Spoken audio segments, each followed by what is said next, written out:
अस्सलाम वालेकुम। PP 241 ज़मनी election जो कि 11 सितंबर 2022 को होने जा रहे हैं। पिछली वीडियो में हमने एक शॉर्ट एनालिसिस किया था कि कौन कौन से कैंडिडेट हैं जो इस इलेक्शन में कॉन्टेस्ट कर रहे हैं, इलेक्शन लड़ रहे हैं। आज सिचुएशन बहुत ज़्यादा बदल गई है। जैसा कि मैंने पिछली वीडियो में बताया था कि इन बहुत सारे कैंडिडेट्स में से बहुत सारे ऐसे होंगे जो कॉन्टेस्ट करेंगे, जो इलेक्शन में जाएंगे, और कुछ ऐसे होंगे जो उनकी सपोर्ट में बैठ जाएंगे। और ऐसा ही हुआ। पॉलिटिकल सिचुएशन बड़ी इंटरेस्टिंग हो गई है, बड़ी अजीब से हालात हैं। मैं छोटा सा अपना तज्जिया इसके ऊपर रखूंगा। सबसे पहले जो मेन कैंडिडेट बाकी बचे हैं उनमें PMLN के अमानुल्लाह सत्तार और PTI के मलक मुजफ्फर खान हैं। इन दोनों का असल मुकाबला है। जबकि दूसरे कुछ कैंडिडेट ऐसे भी हैं, जमात इस्लामी से बाजवा साहब हैं जो इलेक्शन लड़ रहे हैं, और तरफ से तहरीक लब्बाइक पाकिस्तान की तरफ से जो हैं वो भी एक कैंडिडेट हैं जो इलेक्शन लड़ रहे हैं। तो ये जो मोटे मोटे कैंडिडेट हैं ये मैंने आपको बता दिए, जिनमें से मेजर कंपटीशन जो है वो PMLN और PTI का है। अब इसमें सिचुएशन ये हुई है कि PTI को जो वाइटल ग्रुप के काशिफ सना हैं उनकी सपोर्ट हासिल हो गई है। काशिफ सना ने अपने कागजात नामजदगी विड्रॉ कर ली हैं, वो PTI के मलिक मुजफ्फर खान को सपोर्ट कर रहे हैं। जबकि जो PTI का चीमा ग्रुप है जिनको रिप्रेजेंट करते हैं ताहर बशीर चीमा और उनके बेटे अलादाद चीमा, उस ग्रुप के जो वर्कर्स हैं, जो उनकी पार्टी के चेयरमैन या जो इलाके के मुख्तलिफ रिप्रेजेंटेटिव हैं, उन्होंने ये फैसला किया है कि हम PMLN के बाजवा ग्रुप को सपोर्ट करेंगे। यानी कि चीमा साहब जो हैं ताहर बशीर चीमा, उन्होंने इस सपोर्ट का ऐलान नहीं किया, लेकिन उनके तमाम वर्कर, उनकी तमाम जो ग्रुप के लोग हैं, उन्होंने बाजवा ग्रुप को सपोर्ट का ऐलान कर दिया है। तो बड़ी इंटरेस्टिंग सिचुएशन है। बाज़-औक़ात मैं सोचता हूँ कि हम लोग किस जगह के नज़रियाती हैं, कहाँ का नज़रिया है हमारा। मेरे ख्याल में नज़रिया हमारा ये है कि जो पार्टी हम चाहते हैं हमें टिकट दे, अगर वो हमें टिकट देगी तो हम उसके साथ हैं, अगर नहीं देगी तो हम उसके साथ नहीं हैं। और मैं इस मामले में ये सोचता हूं कि इसमें कोई शख्स भी मुबर्रा नहीं है, चाहे वो PTI का हो, चाहे वो PMLN का हो, या किसी भी पार्टी का हो। क्योंकि हमने देखा कि PTI के कुछ ओहदेदारों को 2018 में जो है वो टिकट्स नहीं मिली जो कि उनको मिलनी चाहिए थी, वो हकदार थे, लेकिन नहीं मिली। पार्टी ने डिसीजन किया कि हम टिकट किसी और को देंगे, लेकिन उसकी वजह से वो ओहदेदार जो थे, जो PTI के लोग थे, उन्होंने पार्टी को छोड़ दिया। अगर नहीं छोड़ा तो वो अपने आप को इतना पीछे ले गए पार्टी के कामों में कि वो ना होने के बराबर, उनकी जो एक्टिविटी थी वो ना होने के बराबर थी। तो बेसिकली हम नजरियाती नहीं है, हमारा जो नजरिया है वो सिर्फ और सिर्फ टिकट हासिल करना है या अपना मफाद है। अगर वो हमें मिलेगा तो हम उस पार्टी के साथ हैं, अगर नहीं मिलेगा तो हम उसके साथ नहीं हैं। सिचुएशन बड़ी इंटरेस्टिंग है, मुकाबला बड़ा सख्त है। और मार्केट में हो क्या रहा है, जो अफसोसनाक बात है वो ये है कि इस टाइम 5,000 रुपये में वोट खरीदा जा रहा है। और इसमें कौन खरीद रहा है, कौन बेच रहा है, ये हम सब जानते हैं। इसके लिए मुझे नाम लेने की ज़रूरत नहीं है, लेकिन ये रिपोर्ट भी है और ऑथेंटिक रिपोर्ट है कि मार्केट में लोगों को पैसे दिए जा रहे हैं, उनसे हलफनामे लिए जा रहे हैं, और ये कहा जा रहा है कि आप अगर ये वोट हमें देते हैं तो हम आपको 5,000 रुपया देंगे। किसी को कुछ ज़्यादा रकम भी दी जा रही है, और भी बहुत सारी चीज़ें में लोगों को कंपनसेट किया जा रहा है। पिछले दिनों हमें सुनने में आया कि लोगों के बिजली के बिल भी उतारे जा रहे हैं कि वो लोग इनको वोट दें। यानी कि अगर आप किसी पार्टी के किसी कैंडिडेट को वोट देते हैं, जो ये पैसे आपको दे रहा है, तो वो आपसे हलफ लेगा और आपको आपकी जो है फाइनेंशियली वक्ती तौर पे हेल्प कर देगा। तो ये हो रहा है। मैं इस मामले में अपने जो इलेक्शन कमीशन के ऑफिशियल्स हैं, जो चिश्तिया में मेरी मालूमात के मुताबिक बल्दिया में आके बैठे हुए हैं, मैं उनसे गुजारिश करूंगा, क्या आपको इस मामले में नहीं पता? बच्चे बच्चे को पता है कि क्या हो रहा है। अगर आपको नहीं पता तो फिर अल्लाह की शान है, मैं कुछ नहीं कह सकता। और दूसरे नंबर पर मैं ये भी कहूंगा कि जो इस टाइम एडवर्टाइजमेंट हो रही है, इलेक्शन लड़ने के लिए एक बजट होता है, उस बजट से ऊपर आप खर्चा नहीं कर सकते। अगर आप उससे ऊपर खर्चा करते हैं तो आप इलेक्शन के जो रूल्स हैं उनको वायोलेट करते हैं, और आप इलेक्शन लड़ने से नाअहल भी हो सकते हैं, और भी उसकी कुछ सजाएं हैं जो इलेक्शन कमीशन दे सकती है।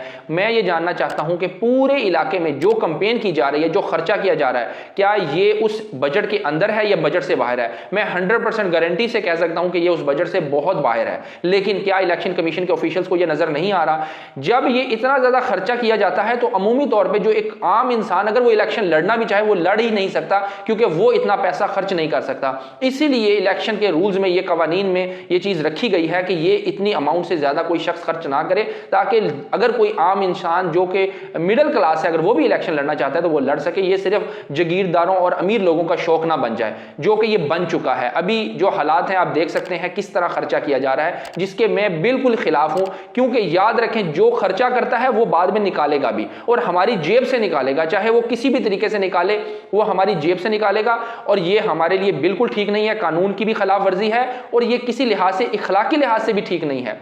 तो इसके ऊपर भी इलेक्शन कमीशन को देखना चाहिए। आखिर में मैं ये कहूंगा कि आपने पूरे इलाके में फ्लैक्सें लगी देखी हैं, इन इलेक्शन कैंडिडेट जो भी इलेक्शन लड़ रहे हैं इन कैंडिडेट्स की, इनकी फ्लैक्सें जो हैं, इनके झंडे जो हैं वो पब्लिक प्रॉपर्टी पे भी लगे हुए हैं। इवन कि जो 11 kV की तारें जा रही हैं मेन बहावल नगर रोड पर, अगर आप देखें तो उनकी टॉप पर भी झंडे लगाए गए हैं। मुझे सिर्फ ये बताएं कि किस कानून के मुताबिक लगाए गए हैं। मैंने अपनी कुछ अर्सा पहले एक वीडियो में बताया था कि एक हमारे मोहल्ले के एक दुकानदार ने अपनी दुकान के साथ एक छोटा सा बोर्ड लगा दिया, बोर्ड भी नहीं, वो कागज के ऊपर एक चार्ट पेपर के ऊपर लिख के लगा दिया कि मेरी दुकान से आपको जायज कैश की सहूलत मुयस्सर है, यानी कि आप हमारी दुकान से जायज़ कैश लोड करवा सकते हैं। तो उसके ऊपर जो वॉल चॉकिंग एक्ट है उसके मुताबिक पुलिस ने उस बंदे के खिलाफ FIR दर्ज कर ली, उसको पेशियां भुगतना पड़ी, उसको 25,000 रुपीज़ मेरे ख्याल से फ़ाइन अदा करना पड़ा, और उसके अलावा उसकी जो है परेशानी अलहदा हुई। क्या ये जो कैंडिडेट हैं, ये जो इलेक्शन लड़ रहे हैं, ये SHO साहब जो हमारे इलाके के हैं, DSP साहब हैं, मैं बड़े मोहतरम हैं, क्या उनको नज़र नहीं आ रहा कि ये जो कंपेन करते हुए ये कैंडिडेट जो हैं, इन्होंने वॉल चेकिंग एक्ट जो है उसकी खिलाफ वर्जी करते हुए जो फ्लैक्सें लगाई हैं पब्लिक प्रॉपर्टी पर लगाई हैं, और ऐसी खतरनाक जगह पर लगाई हैं कि अगर वो किसी तार के ऊपर गिरती हैं तो वो तार जल सकती है, लोगों की जो टैक्स पेयर के जो पैसे हैं उसका नुकसान हो सकता है, लोगों को बिजली की सहूलत जो है वो मुतासर हो सकती है। तो ये सारे काम हो सकते हैं, और ये सीधी सीधी वॉल चॉकिंग एक्ट की खिलाफ वर्जी है, कानून की खिलाफ वर्जी है। इसको देखने वाला कोई नहीं। एक गरीब इंसान, एक गरीब शख्स, एक आम आदमी, एक छोटा सा दुकानदार अगर अपनी दुकान के बाहर एक चार्ट पेपर लगा दे और उसके ऊपर कोई गलत बात भी ना लिखे, कोई ऐसी चीज भी ना लिखे, और ये लोगों की सहूलत के लिए लगाए, तो उसके खिलाफ FIR है। और जो लोग दन दनाते फिर रहे हैं और बड़ी बड़ी फ्लैक्सें लगा रहे हैं, झंडे लगा रहे हैं, और उनको कोई पूछने वाला नहीं है, उनके लिए कोई कानून नहीं है, तो फिर मैं यहां पर अगेन कहूंगा कि इमरान खान बिल्कुल सही कहता है। पाकिस्तान में गरीब के लिए और कानून है, अमीर के लिए और कानून है, ताकतवर के लिए और कानून है। इसको खत्म होना चाहिए। अगर ये खत्म होगा, ये तफरीक खत्म होगी, तो हमारा मुल्क तरक्की करेगा, और आने वाले दिनों में हम सैलाब से इस तरह मुतासिर नहीं होंगे जिस तरह आज हुए हैं। वरना ये करप्शन, ये जो दो कानून है एक मुल्क में, ये हमारे मुल्क में हमेशा जब भी कोई डिजास्टर आएगा हम इसी तरह परेशान होंगे, हमारे लोग इसी तरह अपनी जानें देंगे, चाहे वो 5 लोग पत्थर पे खड़े हों या 500 लोग पत्थर पे खड़े हों, उनको रेस्क्यू करने कोई नहीं आएगा, और वो इसी तरह अल्लाह के पास चले जाएंगे।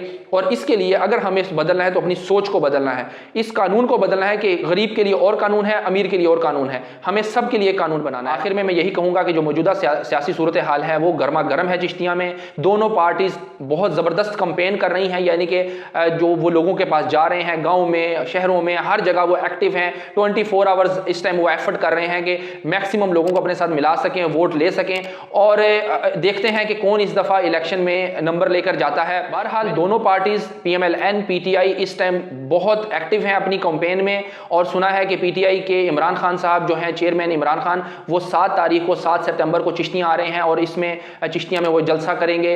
Definitely it will have a big impact, कि इसका बहुत बड़ा असर होगा लोगों पर, लोग उनको फॉलो करते हैं। तो देखते हैं कि इस दफ़ा इलेक्शन जो है उसमें कौन जीतता है, लोग किसको वोट देते हैं, लोग किसको अपना नुमाइंदा बनाते हैं कि वो उनको रिप्रेजेंट करे।